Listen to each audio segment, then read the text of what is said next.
Salam Bapak Ibu Saudara terkasih dalam Tuhan. Pada kesempatan ini kita akan mendengar kesaksian yang sangat luar biasa dari seorang Murtadin.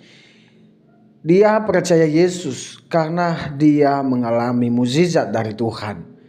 Hidupnya sakit dan juga di tengah-tengah penderitaannya dia ditemui oleh Tuhan Yesus. Mari kita dengar kesaksian yang sangat memberkati ini. Tuhan Yesus memberkati kita. Selamat menyaksikan.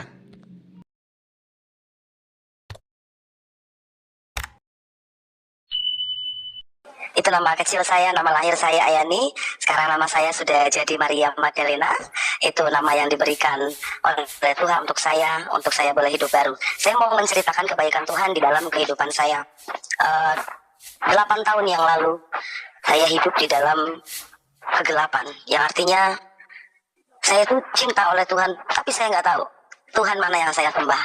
Saya nggak tahu seperti apa wajah Tuhan. Saya tidak tahu Tuhan yang seperti apa sih. Katanya Tuhan itu ada, katanya Tuhan itu besar, tapi seperti apa? Nah, kenapa saya bisa katakan seperti itu? Karena ketika saya ada di titik terendah, itu benar-benar saya merasa bahwa dunia ini tuh kayaknya kejam banget, kejam untuk saya hadapin gitu kan. Jadi benar-benar di titik terendah saya tuh saya merasa bahwa tidak ada seorang pun yang peduli dengan saya. Tapi satu ketika Tuhan masuk dalam kehidupan saya melalui firman-nya, melalui pujian-pujian penyembahannya. Karena dulu saya itu dari seberang, ya saudaraku, saya dari seberang. Saya juga keluarga dari Islam yang yang sangat garis keras gitu ya. Dalam arti garis keras itu saya tuh nggak tahu.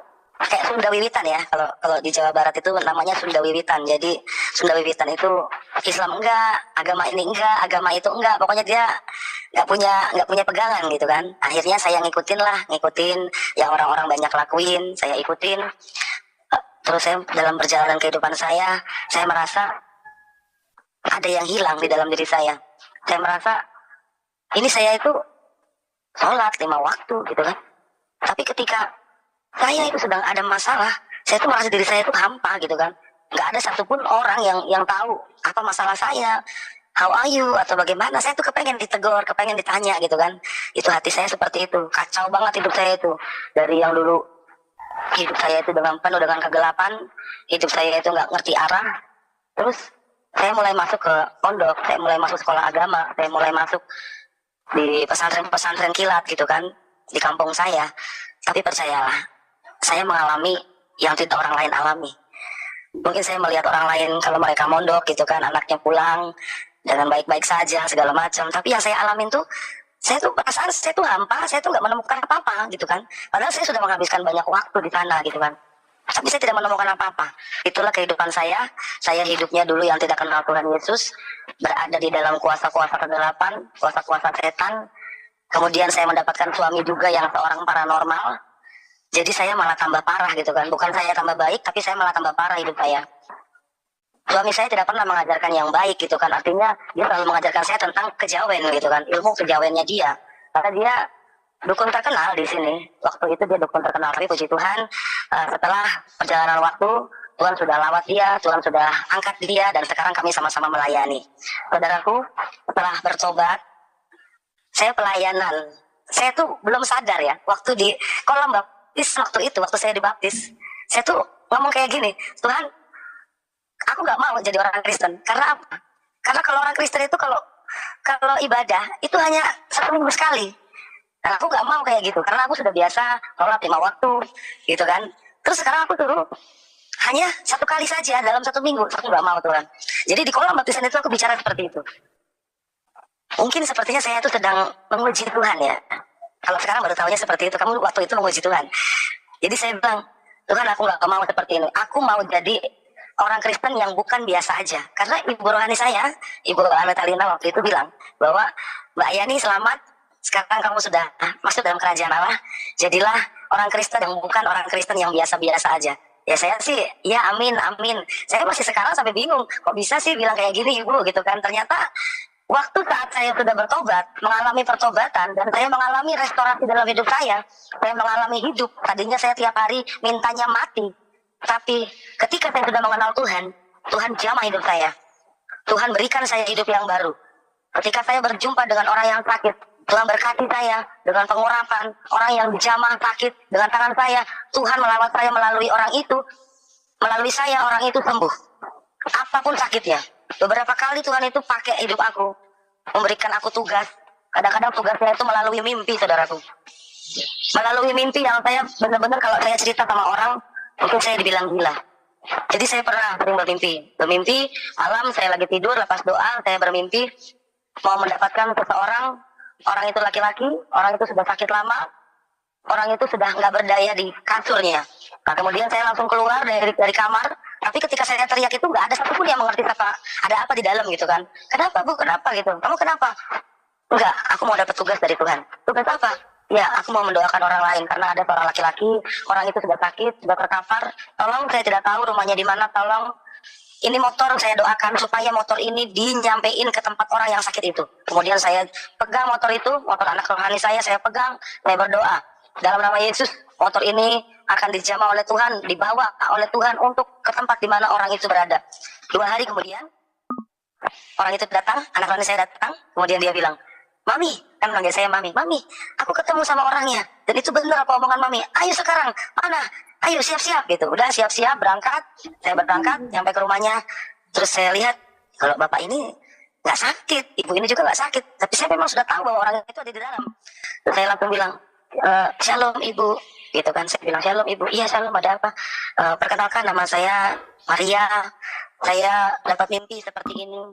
Bolehkah saya masuk ke kamar Bu? Karena di dalam ada orang yang sedang sakit, yang sudah lama sakit. Dan benar-benar Tuhan berkenan atas orang tersebut. Kemudian saya masuk ke kamar, dia juga kaget, ini siapa gitu kan, orang ini siapa gitu kan, dari mana gitu kan, kenal juga enggak gitu kan. Tapi saya nggak tahu, saya disuruh Tuhan untuk ke sini.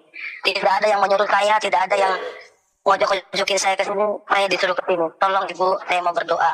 Karena apa? Karena sudah hampir banyak puluhan orang dari paranormal, dari ujung sampai ujung datang untuk mendoakan anak tersebut.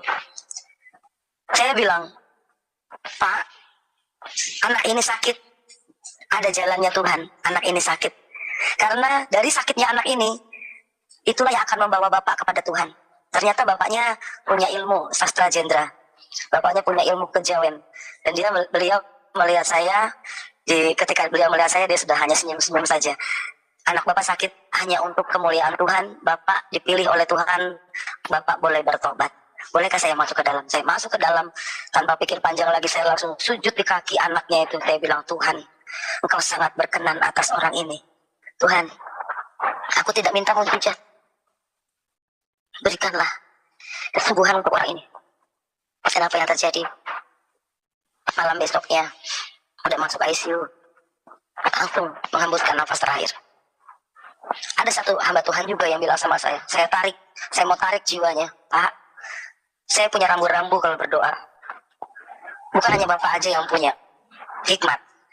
Tolong dengarkan saya punya rambu-rambu ketika saya mendoakan orang itu sudah sampai menangis.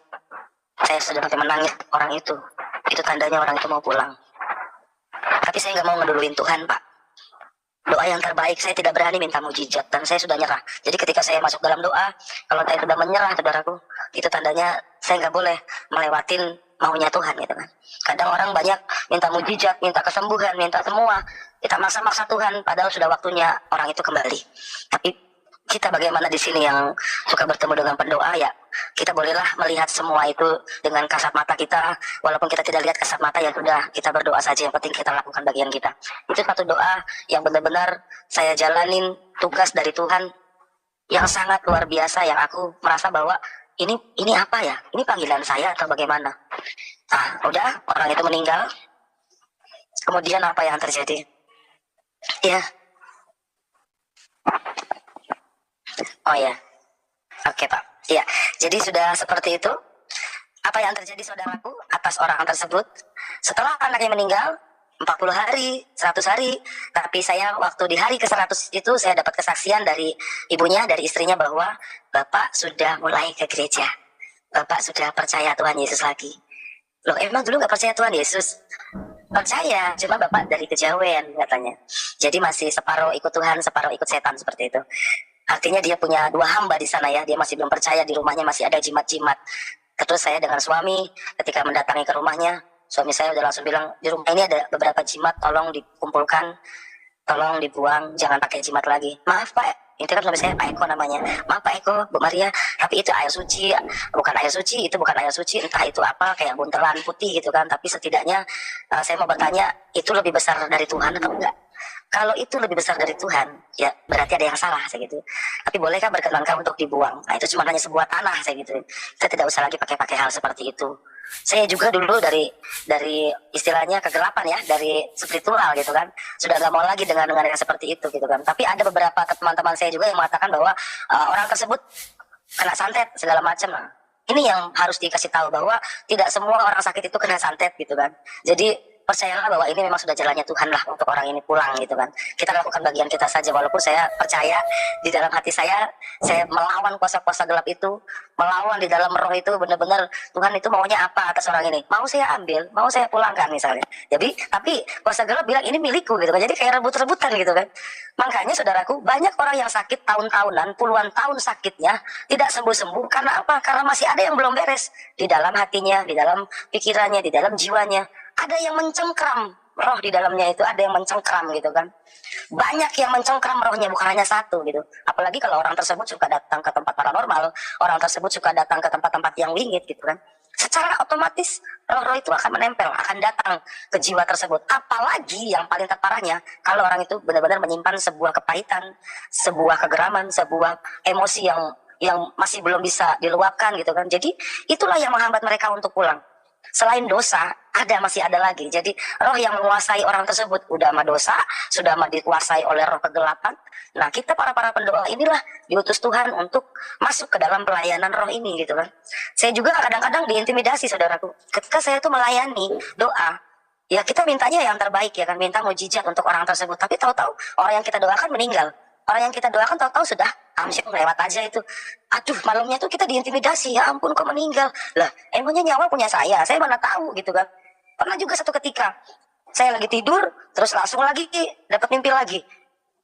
Langsung tangan saya tuh langsung ngegambar, ngelukis di sebuah kertas tuh saya lukis bahwa ini ada rumah, warisan, ini persaingan, ini segala macam, ini rumahnya, tapi saya belum tahu rumahnya di mana. Aduh, saya bingung lagi, ini apa ya maksudnya, sumur, timba. Oh, berarti orang itu nggak punya timbanya Yesus, saya gitu.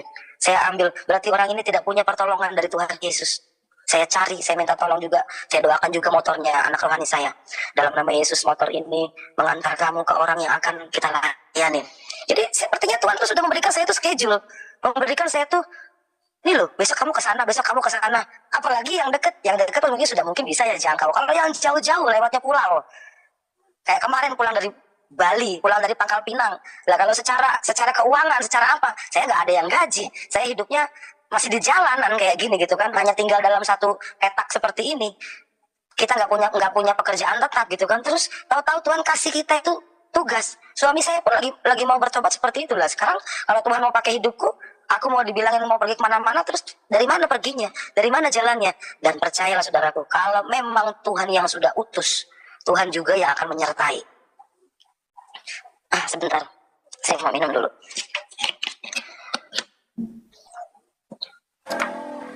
Ya, silakan Ibu, tidak apa-apa. Dalam nama Tuhan Yesus.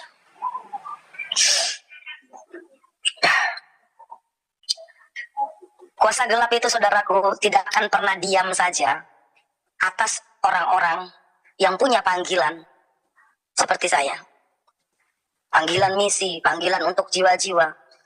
Itu istilahnya kayak perampok ya. Perampok nggak mungkin masuk ke dalam rumah yang tidak ada isinya. Jadi kalau ada saat ini orang-orang yang seperti saya panggilannya sama, kita boleh bergandeng tangan, sering berdoa. Kita boleh salinglah mendoakan teman-teman semua yang penginjilan, yang misi. Saya sering banget saudaraku dipanggil Tuhan, tugas dari Tuhan. Sampai orang tuh nanya, dari mana, gereja mana yang nyuruh kamu panggil? Nggak ada yang panggil saya. Saya diutus Tuhan untuk ke sana. Waktu itu kemarin tuh belum lama ke Bali saya. Saya melayani di sana ada artis ini ya, video porno gitu ya, maaf ya, video dewasa ya. Saya bertemu dengan dia, saya tahu-tahu malam-malam motor saya juga kepengennya jalan muterin Pantai Kuta itu 3 kali. Ini motor mau bawa saya kemana, saya gitu. Gak taunya ada saya berhenti di satu tempat makan besar di dekat Kuta itu. Tahu-tahu ada security-nya di sana, saya jangkau. terus saya ceritakan tentang kebaikan Tuhan, tentang kesaksian diri saya, hidup saya. Apa yang terjadi? Orang itu bertobat, orang itu menerima Tuhan. Belum hanya sampai di situ aja, lagi tidur juga Tuhan antar lagi jiwa. Jadi di Bali kemarin itu berapa jiwa aja yang kita layani gitu kan. Terus kita pergi lagi. Saya itu tidak pernah mencari jemaat, saya benar-benar mencari jiwa. Jiwa-jiwa yang terhilang, jiwa-jiwa yang sudah lama tidak gereja, tidak tahu di mana arah hidupnya, yang tidak punya identitas. Saya kasih kabar lagi bahwa dia punya identitas yang sangat luar biasa di hadapan Tuhan. Satu ketika saudaraku, saya berjumpa dengan seorang ibu. Ibu itu sakit kusta, sudah 21 tahun sampai 23 tahun kalau nggak salah ya. Namanya Ibu Rini, ada di daerah Purwoda di sana. Sampai nakesnya di sana itu sudah bilang menyerah untuk ibu ini. Tidak bisa sembuh lagi untuk ibu ini. Itu badan kulitnya sudah membusuk semua. Saya, maaf ngomong aja, mendoakan saja sudah sampai muntah-muntah saya. Tapi saya peluk, ketika saya peluk itu badannya langsung krak, krak, krak, bunyi krak berapa kali, bunyi krak berapa kali. Saya bilang, hanya Isa Al-Masih yang jalan keselamatan akan memberikan ibu sebuah kesembuhan ilahi. Percayalah bahwa ibu menerima kesembuhan ilahi. Iya, saya percaya. Saya taruh Alkitab di bawah bantalnya. Tolong ibu baca ini ya. Ibu baca ini ayatnya. Ini ibu baca. Tuhan memberikan kita kesembuhan.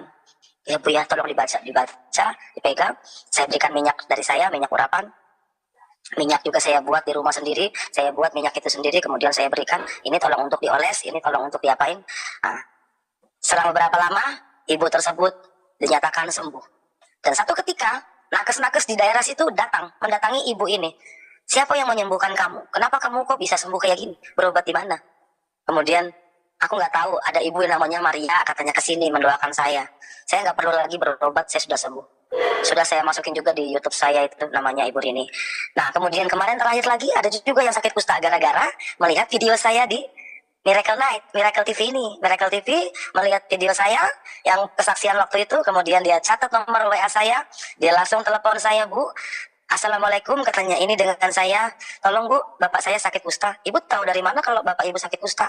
Kan belum dicek. Iya, sudah sakit kusta. Kemudian saya dikirimin fotonya, sudah busuk-busuk semua, kakinya sudah hitam. Sudah berapa lama? Hampir 8 tahun. Nah, kemudian saya buatkan minyaknya. Saya buatkan minyak, terus saya doakan. Padahal sakitnya sudah bertahun-tahun. Dan ketika obat ini saya kirim ke Palembang, baru 1 malam perjalanan, mungkin baru 8 jam, saudaraku. Apa yang terjadi? Langsung saya dikirimin innalillahi wa inna ilaihi rajiun. Langsung meninggal orang itu. Padahal obatnya yang saya buat belum sampai. Tapi saya percaya Tuhanku berkuasa tanpa batas. Tuhanku bekerja melalui doa-doa yang kita naikkan. Aku hanya jembatan. Aku bisa mendoakan orang-orang, aku nggak tahu siapa-siapa, aku nggak bisa apa-apa, aku bukan siapa-siapa Tuhan, tapi Engkau berkuasa atas orang tersebut. Akhirnya apa, saudaraku?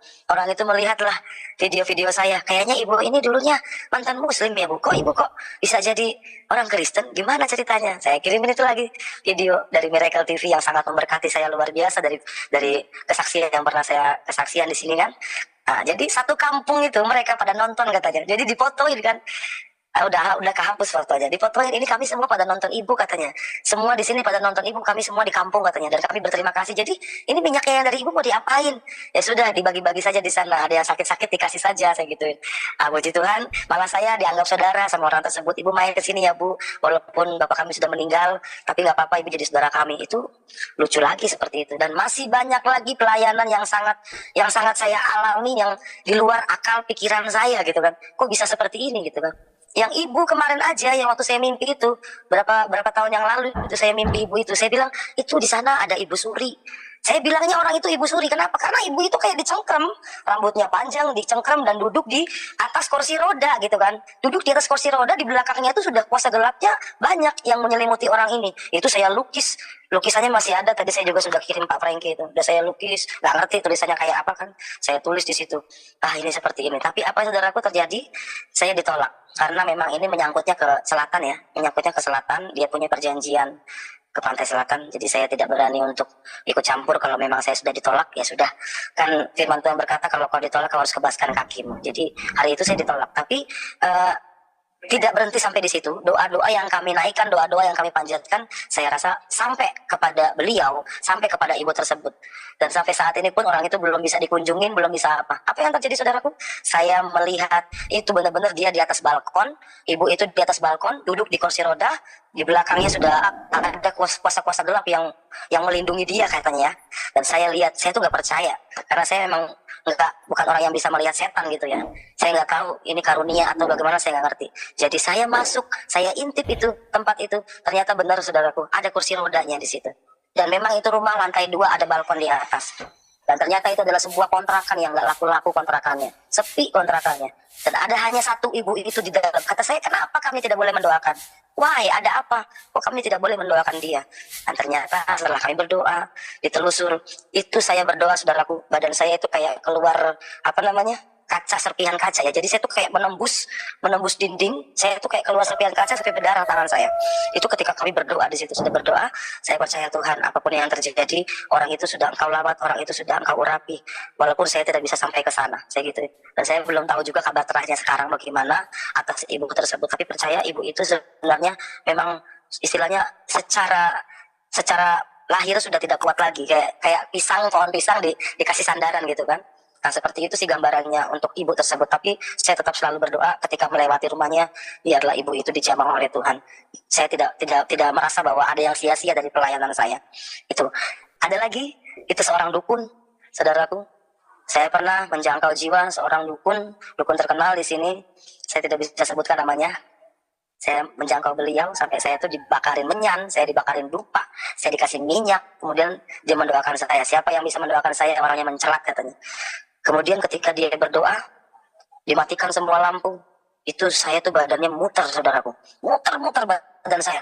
Saya bilang, Tuhan, aku sudah tidak punya apa-apa lagi Tuhan. Aku sudah tidak punya daya upaya lagi di dalam kuasa gelap. Ya Tuhan, Kau kiranya mengurapi aku hari ini Tuhan. Jadi kami perang di situ saudaraku. Duer, perang kami di sana secara roh. Saya sudah hampir mau mental. Saya hampir terpental saya. Apa yang terjadi? 1 hari, 2 hari, 3 hari. Kemudian orang itu tersebut menelepon kami. Bapak Eko, Bu Maria, tolong datang ke rumah. Semenjak kedatangan ibu dan bapak, saya tidak damai sejahtera. Tolong saya. Sampai 3 kali dia bilang. Dan selamatkan keluarga saya. Bukan hanya orang tersebut, tapi satu keluarga. Itu benar-benar minta supaya dilayanin baptisan, dilayanin doa sama kita semua. Apa yang terjadi? 1 tahun saya megang, istilahnya saya ajarkan udah kayak robot. Secara lahir tuh dia sebenarnya udah harus kembali sama Tuhan, tapi karena di dalamnya ada kuasa gelapnya, dia masih bisa jalan walaupun sudah kayak robot, saudaraku. Saya tetap bopong dia bawa gereja, tiap lagi bawa lagi gereja. Nah, apa yang terjadi? Saya bawa gereja. Satu ketika malam-malam saya bangun lagi, saya doa lagi. Habis saya doa, saya bangun. Tuhan minta saya ke rumah sakit. Ada rumah sakit Islam namanya di sini. Rumah sakit situ. Ada apa? Gak tahu. Coba dilihat dulu WA. Ternyata benar. Orang tersebut masuk rumah sakit dan rumah sakitnya di situ. Terus saya masuk, saya datang. Ibu tahu dari mana kalau bapak sakit? Ya, baunya udah nyampe sini. Saya gitu pura-pura ketawa gitu ya. Tapi saya percaya tahu nih Tuhan ini mau ngutus saya nih. Si bapak udah mau pulang, mungkin sudah wayanya pulang. Lu kayak Tuhan aja ibu itu. Bu, saya juga bu. Kalau doa tuh minta sama Tuhan tuh bu. Bukannya saya tuh Tuhan, saya mah gak bisa apa-apa. Bu, tolong bu bilangin bapak, kalau masih banyak jimat-jimat di rumahnya tolong dibuangin. Jangan simpan-simpan itu bu, tolong dibuang. Wah berantem. Anak-anaknya gak ada yang terima ketika saya bilang begitu. Karena suami saya kan tahu gitu kan. Dia dulu mantan dukun gitu kan. Tahu rumah itu ada jimatnya atau enggak gitu kan. Tuhan tetap diliatin gitu kan. Enggak ada, pokoknya gak ada apa-apa di tempat ini. Padahal saudaraku, ketika bilang nggak ada, coba dicari dulu, nanti ketemu. Udah satu-satu nyebar tuh dia keluarganya. Ada yang nemuin keris, ada yang nemuin barang-barang itulah pokoknya kita dapat. Udah ada 1 koper kita dapat, masih kurang lagi di kamar dibuka. Di kamar itu isinya semua keris-keris saudaraku. Aduh, gimana ini kata saya. Pantesan aja nih orang udah benar-benar udah bukan dia lagi, dia ini udah gitu. Walaupun dia udah terima Tuhan, tapi dia tuh lagi pembersihan gitu saudaraku. Gak bisa cuma nanya terima Tuhan, terus udah gitu masuk surga. Enggak, kita juga harus membersihin diri kita gitu kan. Lambat laun, pelepasan, doa pelepasan, dilepaskan kuasa-kuasa gelapnya. Apa yang masih ada, yang masih menempel dibuang. Gak bisa cuma 1 kali didoain. Saya megang orang tersebut 1 tahun. Saya layanin 1 tahun, ayo saya bopong ke gereja gitu kan. Akhirnya malam hari itu memang benar bapak udah mau pulang, langsung meninggal di pangkuan saya. Bu, saya pulang langsung. Terima kasih Tuhan, Engkau sudah membersihkan orang tersebut, sudah bertobat, sudah bersih, pulang ke rumah Bapak dengan keadaan bersih. Itu satu kesaksian yang sangat luar biasa yang saya alamin gitu kan. Jadi ibu-ibu, bapak-bapak, siapapun yang melihat video ini, kalau memang kita melihat ada saudara kita, ada tetangga kita, ada orang yang kita kenal sakit sudah lama, kalau memang kita mau layanin, dilayanin. Karena orang itu mungkin bukan dia lagi gitu kan, di dalamnya itu bukan dia lagi gitu. Mungkin ada sesuatu hal yang di dalam hatinya yang belum beres gitu, yang belum beres. Kalau kau belum bereskan, pulang harus dalam keadaan suci gitu kan. Kita pulang harus dalam keadaan suci, enggak cuma nanya terima Tuhan Yesus aja, kita harus dalam keadaan bersih, suci, udah gitu bertobat gitu kan, ada pertobatan gitu, kita menerima Tuhan dan juru selamat kita itu. Jadi bukan dari setan, nanti kalau ada yang lihat itu besok ada mbak-mbak di sana, jangan. Jadi kita kasih di telinganya itu kita omongin, nanti kalau lihat mbah-mbah itu jangan ya, tapi kalau ada Tuhan Yesus datang menjemput baru bilang iya aku mau ikut Tuhan. Kadang-kadang seperti itu, gitu kan. Ya, orang meninggal kan kelakuannya seperti itu, gitu. Apa? Lihat siapa? Itu orang hitam gitu. Padahal nggak ada yang seperti itu, saudaraku. Emang kalau Tuhan sudah mau misalkan mau ambil, hanya Tuhan yang ambil kita gitu kan. Dia berupa sinar kemuliaan saja, tidak pakai yang rambutnya panjang, yang bajunya hitam, nggak ada. Makanya kadang-kadang suka orang ngelihat, punya penglihatan yang dilihatin setan-setan, ya tolonglah, kalau menurut saya bertobatlah sekarang. Jadi nggak usah nakut-nakutin orang yang kita layanin, itu kena santet, itu ada setannya, itu ada gininya, nggak usah. Cukup hanya di dalam hati kita saja. Karena itu adalah melanggar kode etik ya. Melanggar kode etik, akhirnya orang ini bukannya sembuh, malah terintimidasi oleh kita. Saya aja yang tadinya hidupnya berantakan, hidup saya yang tadinya kelam, hidup saya yang taunya puasa-puasa gelap. Ketika sekarang udah percaya Tuhan Yesus, kalau ada orang ngomong tentang penglihatan, tentang setan, tentang apa, saya langsung bilang, ayolah kita ceritakan kemuliaan Tuhan saja, daripada kita menceritakan si setan itu. Saya aja sudah lepas, kenapa Bapak enggak? Nah seperti itu saudaraku. Jadi itulah sedikit pelayanan saya. Yang terakhir kemarin saya ke Pangkal Pinang. Ke Pangkal Pinang saya berdoa, malam-malam saya berdoa atas orang tersebut. Saya melihat memang itu seperti kayak nyawanya itu sudah di luar separuh, di dalam separuh gitu kan.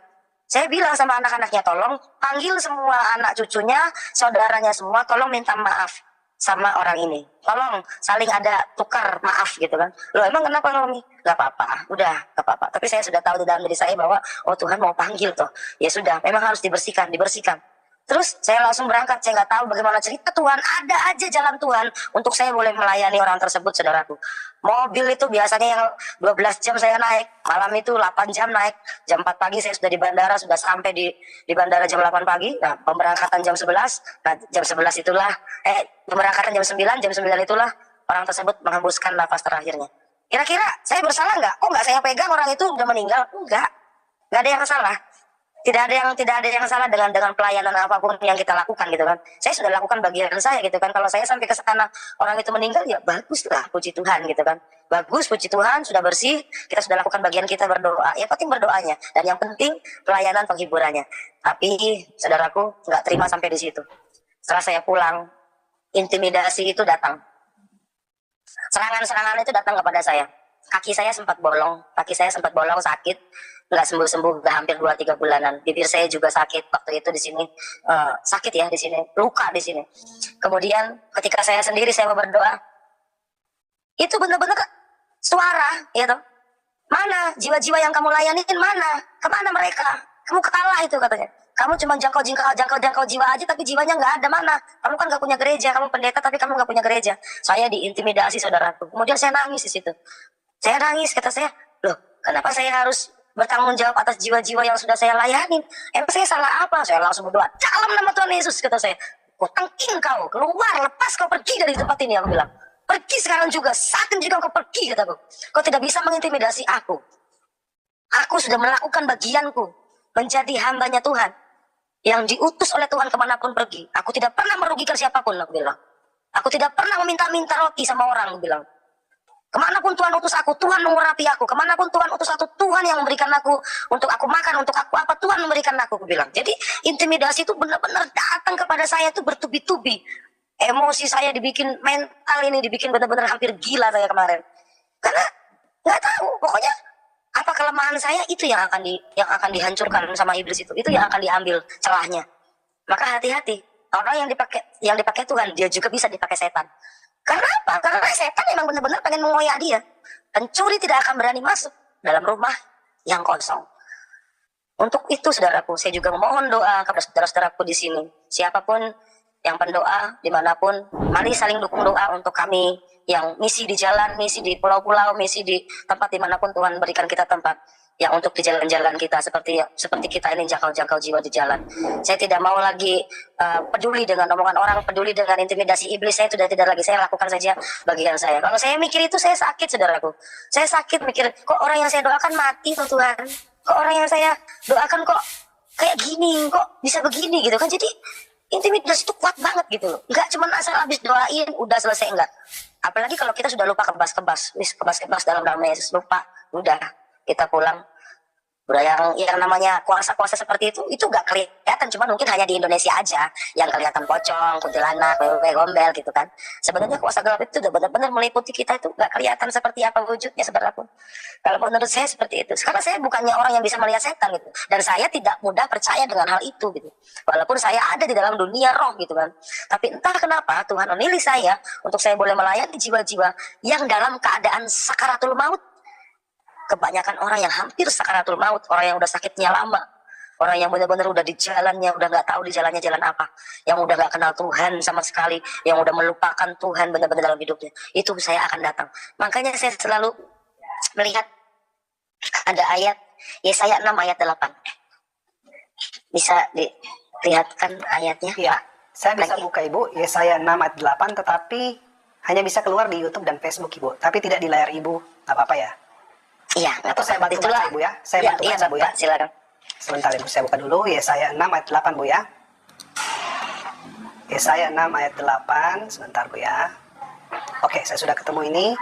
Saya tinggal buka ya. Ya, Yesaya 6 ayat 8. Lalu aku mendengar suara Tuhan berkata, siapakah yang akan kuutus dan siapakah yang mau pergi untuk aku? Maka sahutku, ini aku, utuslah aku. Iya, saudaraku. Betul Ibu? Ya. Iya, itulah ayat yang selalu menjadi rema di dalam diri saya.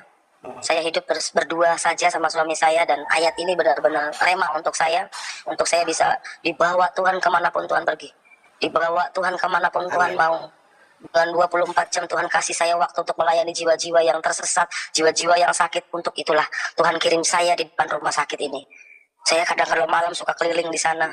Tahu-tahu Tuhan bilang, coba kamu nengok ke bawah, loh kok kencingnya merah, kencingnya sudah merah itu. Terus saya masuk, tahu-tahu udah cadar kan, aduh cadar lagi, takut saya gitu kan. Tapi saya langsung bilang, Bu, boleh saya berdoa? Di dalam hati saya, boleh saya berdoa Bu? Boleh, saya berdoa. Nah, saya berdoa nggak lama, jam 3, saya di warung, tahu-tahu ambulans sudah lewat. Oh, itu yang tadi saya doakan. Ya. Jadi seperti itu saudaraku. Pelayanan roh ini, tidak semua orang ada di dalam pelayanan seperti ini. Pelayanan menjangkau jiwa-jiwa di jalan seperti saya, tidak semua orang punya pelayanan ini. Karena saya punya moto, pelayanan tentang memberi, pelayanan bukan tentang menerima. Saya selalu berikan bahwa memang kalau Tuhan sudah utus kita, di dalam Matius 19 ayatnya ke-21 ya Bapak, itu benar-benar 2 kali saya melakukan Matius 19 ayat ke-21. Pak Franky bisa tolong bacakan? Baik, saya buka dulu ya, Matius 19 ayatnya yang ke-21. Kata Yesus kepadanya, jikalau engkau hendak sempurna, pergilah, jualah segala milikmu dan berikanlah itu kepada orang-orang miskin. Maka engkau akan beroleh harta di sorga. Kemudian datanglah kemari dan ikutlah aku. Amin. 2 kali saya melakukan hal ini, saudaraku. 2 kali saya melakukan hal ini. Sampai yang terakhir, 3 tahun lalu di tempat ini, itu benar-benar 1 truk barang-barang saya dari semua yang saya punya di situ, saya berikan. Udah, saya cuma hanya baju aja. Saya mau pergi ikut cari Tuhan, kemanapun Tuhan mau bawa saya mau pergi. Cuma nyisain 1 radio itu hanya untuk mendengarkan pujian itu aja, sama baju, udah. Dan ketika udah mau berangkat, saudaraku, nggak jadi, saudaraku. Kenapa bisa nggak jadi? Udah, kamu tetap di depan rumah sakit. Nih, lah saya nggak punya uang, duit uang dari mana toh Tuhan sudah di depan rumah sakit, saya gitu. Akhirnya nggak tahu bagaimana cara Tuhan, saya bisa di rumah sakit sampai detik ini. Sudah hampir 3 tahun saya di sini, di depan rumah sakit ini. Saya stay di sini dari pagi sampai pagi lagi, mau ada orang mau enggak. Pokoknya saya stay di sini, di warung ini warungnya Tuhan, kata saya ini punya Tuhan, ini milik Tuhan. Pokoknya saya pelayanan untuk Tuhan, maju untuk Tuhan, bersama-sama dengan Tuhan, bersama-sama dengan keluarga saya, suami saya. Nah, itulah kesaksian saya saudaraku, kiranya menguatkan, dan percayalah bahwa keselamatan tidak ada di tempat lain. Keselamatan hanya ada ketika kita percaya bahwa Yesus adalah satu-satunya juru selamat kita. Yesus adalah penyembuh, Yesus adalah yang awal, dan Yesus adalah yang akhir, saudaraku. Tuhan Yesus memberkati. Wow, Bapak Ibu Saudara, kita sudah dengar bagaimana kesaksian dari seorang murtadin yang cerdas ini. Dia memilih untuk percaya Yesus. Kenapa? Karena hanya di dalam Yesus ada jaminan keselamatan. Karena Yesus sendiri sanggup menyelamatkan. Yesus sendiri sanggup menyembuhkan penyakit. Bahkan Yesus sendiri, dia menyatakan jalan kebenaran dan keselamatan. Bahkan Yesus sendiri mengampuni dosa manusia. Itulah sebabnya seorang murtadin ini memilih untuk percaya Yesus. Maka dari itu Bapak Ibu Saudara, mari kita juga yang sudah percaya kepada Yesus untuk sungguh-sungguh datang kepadanya dan bersaksi tentang kebenaran itu bagi banyak orang. Karena ada waktunya kita ada masanya ya kita tidak memberitakan Injil lagi. Maka dari itu selagi kita masih muda, masih kuat untuk memberitakan firman, marilah kita bersaksi dan marilah kita jadi berkat untuk banyak orang. Karena Yesus berkata, akulah jalan kebenaran dan hidup, tidak ada jalan melalui Bapa kalau tidak melalui aku. Maka dari itu percayalah hanya kepada Yesus Kristus, hanya Yesus jalan kebenaran dan hidup. Tidak ada seorang pun yang datang kepada Bapa kalau tidak melalui Yesus. Tidak ada seorang nabi yang menyatakan dirinya bahwa dia jalan kebenaran dan hidup. Tidak ada. Hanya Yesus sendirilah jalan yang menyatakan itu. Dia benar-benar Tuhan. Dia 100% Allah dan 100% manusia. Tapi yang membedakannya dengan kita manusia ini adalah dia tidak berdosa. Ya, ketika Yesus diperhadapkan dengan Pilatus, Pilatus pun tidak menemukan kesalahan Yesus. Itu bukti bahwa Yesus adalah tidak berdosa dan tidak membuat kesalahan. Kenapa dia harus mati? Karena manusia tidak bisa menyelamatkan diri sendiri dari dosa. Karena itu sudah digenapi oleh Yesus. Karena para nubuat, para zaman dahulu sudah dinubuatkan bahwa ada datangnya seorang penyelamat yang akan menyelamatkan manusia dari dosa, yaitu Yesus Kristus. Sudah mati dan hidup kembali untuk menyelamatkan kita manusia berdosa. Yesus persen Allah dan Yesus 100% manusia. Tidak berdosa. Dia tidak berdosa. Dan dia juga adalah Tuhan. Kenapa? Dia adalah Tuhan. Karena Yesus Kristus, dia menyatakan dia akan datang pada hari penghakiman. Dia akan menghakimi manusia yang masih hidup dan yang mati. Adakah seorang nabi mengatakan dia akan menghakimi manusia pada akhir zaman? Tidak ada. Hanya Yesus yang menyatakan itu. Itu bukti bahwa dia Yesus. Itu bukti bahwa dia Tuhan. Ya, tidak ada toleransi lagi. Dia adalah Tuhan dan dia adalah jalan menuju ke surga. Dia sudah menyediakan tempat bagi setiap orang yang sudah percaya dan mengakui dia bahwa Yesus adalah Tuhan. Karena Yesus berkata, barang siapa mengaku dengan mulutnya dan mengakui dalam mulut dan hatinya bahwa Yesus adalah Tuhan, dia akan diselamatkan dan dosanya akan diampuni. Ya, maka dari itu, marilah kita semua untuk bersaksi dan bertekun dengan yakin bahwa Yesus adalah Tuhan. Itu saja yang bisa mungkin saya sampaikan. Semoga video ini memberkati kita. Tuhan Yesus memberkati.